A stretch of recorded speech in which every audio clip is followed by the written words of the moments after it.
Alors, je m'intéresse beaucoup à la question de la notion de classe, lutte des classes.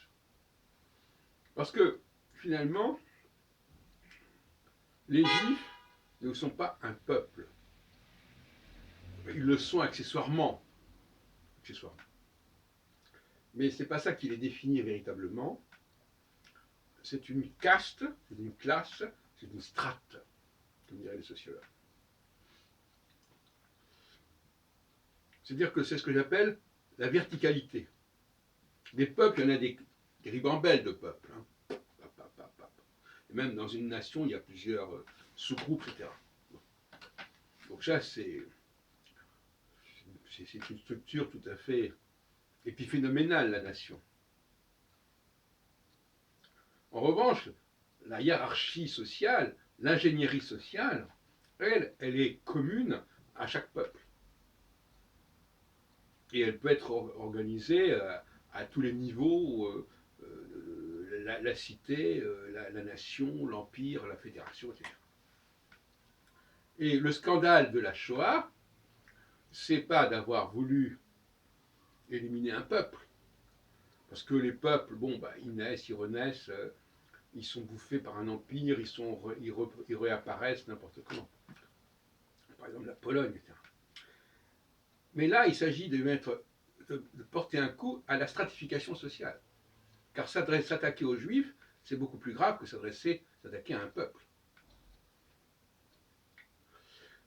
Alors, quand on étudie la question juive chez Karl Marx, qui est d'après Francis Cousin, une sorte de préambule au Capital et au manifeste des partis communistes, donc qui paraît dans les années 1840, eh bien,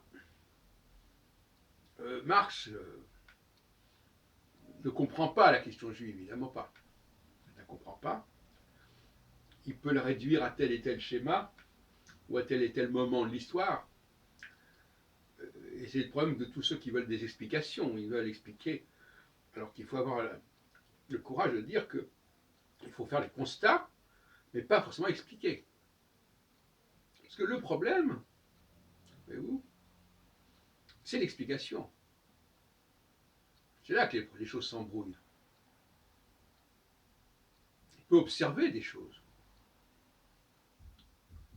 Alors moi, ce qui m'intéresse aussi, par exemple, chez Marx, c'est l'opposition entre le pour soi et le en soi.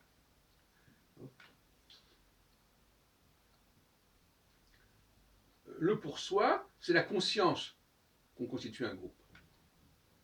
Et les juifs ont conscience, n'ont pas conscience de leur pour soi. Ce sont les antisémites, entre guillemets, qui sont en fin de compte des sociologues, qui mettent en évidence le pour soi, qui montrent que tous ces juifs, ils ont des points communs. Mais ces points communs ne sont pas de l'ordre du culturel, ne sont pas de l'ordre du religieux, ils sont de l'ordre de leur présence au monde, si on peut dire. Et donc, quelque part, sont de l'ordre de la verticalité, sont de l'ordre de la classe, de la caste, presque au sens hindou du terme. Pourquoi pas? Ce qui nous renvoie à la triade du Mésil, qui est le fondement de ma lecture de l'astrologie et du cosmos, à savoir Mars, Jupiter, Saturne.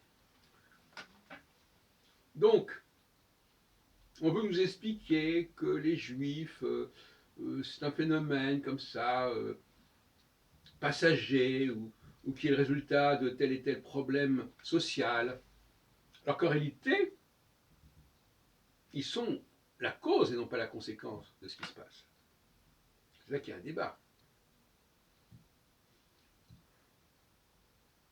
La présence des Juifs, notamment depuis le XVIe siècle, parce que c'est depuis cette période que ça m'intéresse. C'est pas mal. C'est déjà quand même 500 ans. La présence des Juifs est un moteur, est une matrice, est une nucléarité. On pourrait appeler ça. C'est un phénomène qui crée une dynamique, qui crée un mouvement.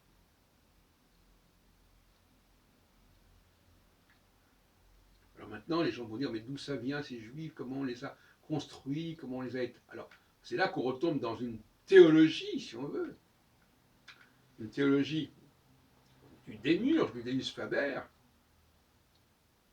C'est comme cela que le monde a été créé. Et oui. Avec un centre, avec un axe.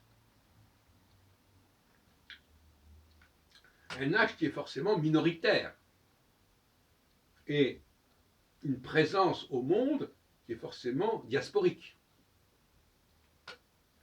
Puisque pour qu'il y ait un centre, il faut qu'il y ait des choses autour. Et on peut dire que quelque part, le sionisme fait la grève. Fait la grève.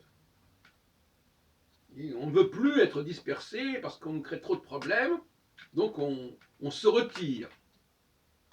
Le sionisme est un retrait. Et c'est très dommageable. Faire la grève, c'est dire, ben voilà, moi je ne travaille plus, je suis dans ces conditions-là, je n'accepte plus. Bon. Donc, être à partir d'Israël, c'est faire la grève, quelque part.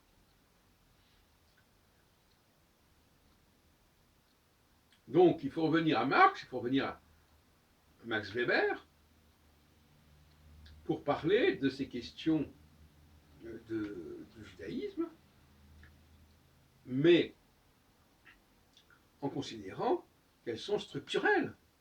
Les Juifs font partie structurellement de la société, de l'organisation sociale en général, de l'ingénierie sociale. Et la question de leur croyance religieuse doit être étudiée avec beaucoup plus de précaution. La croyance religieuse, quelque part, ça peut être le pour soi, au sens de Marx. C'est-à-dire, les Juifs sont conscients de former quelque chose. Mais il faut être à la fois conscient de former quelque chose, sans pour autant se croire obligé de constituer un peuple dans une terre donnée. Sans que le sionisme est un contresens majeur. C'est pour cela que la relation des Juifs dans la diaspora avec cet État sioniste est contre-productive et nocive pour les Juifs. Et ça les embarque dans des conflits, dans une conflictualité qui va perturber leur rôle social. Parce que le national et le religieux vont l'emporter sur le social, sur la notion de classe qui les caractérise. Et alors, la démocratie, c'est finalement un échec, quelque part, pour la notion d'organisation sociale. Puisque la démocratie, ça veut dire qu'on va faire voter la majorité. Donc, quel que soit le vote de cette majorité, de toute façon, elle ne pourra pas correspondre à celui de la minorité centrale et nucléaire, qui n'a de légitimité que par sa filiation, que par la verticalité, que par l'hérédité. On ne peut pas comprendre le phénomène juif sans le comparer au phénomène de l'aristocratie, de la monarchie. C'est de cet ordre-là que ça se passe. Les Juifs sont du côté de la monarchie. Parce que comprendre la question juive, c'est comprendre la monarchie, et inversement.